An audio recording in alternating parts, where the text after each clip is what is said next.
Hello, I'm trying a brave new experiment in blogging today.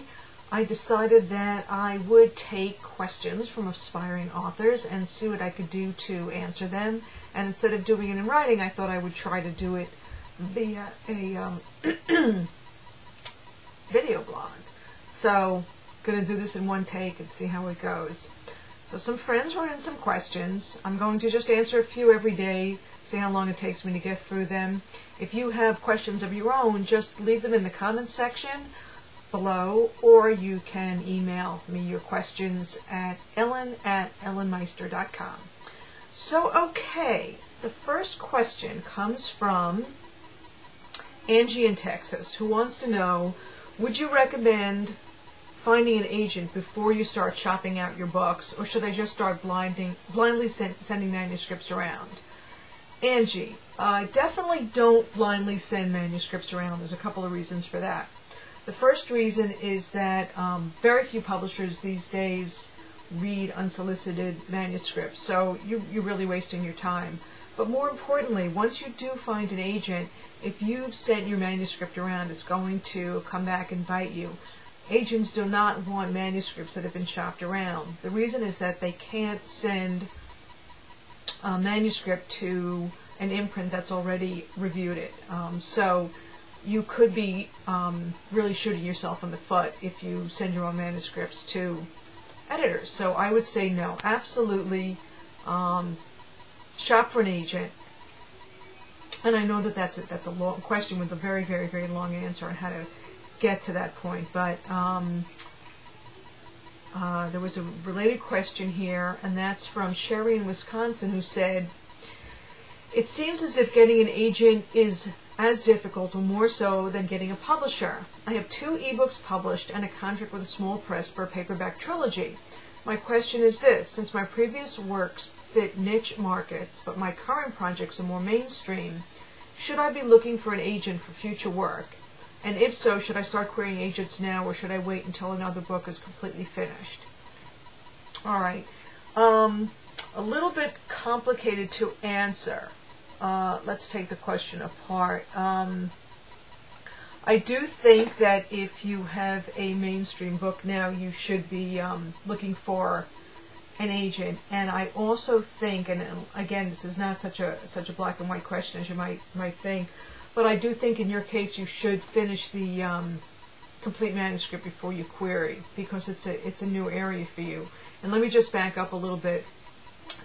For a debut novelist, you always want to write the entire book before you start querying agents, and really have it done, have it finished, have it complete, have it utterly polished and ready to be sent out before you send your first query. You want to put your best foot forward. It's a fiercely, fiercely competitive market. So really have it as polished as possible. An agent is not going to be interested in taking you on if you don't have a finished manuscript. For authors who have already been published, you can an agent will often sell a manuscript based on a proposal, which would be several sample chapters plus an outline. But I think in the case of Sherry in Wisconsin, it should be treated as a debut effort, and she should complete the book first. So let's see what other questions we've got. This is going back to Angie in Texas, who said, I have my own blog and have been wondering about posting sample chapters of my work. However, I worry about people plagiarizing my work. How can I ensure that something like this won't happen? Or is it a good idea not to do that? I would definitely advise against publishing portions of your work on your blog.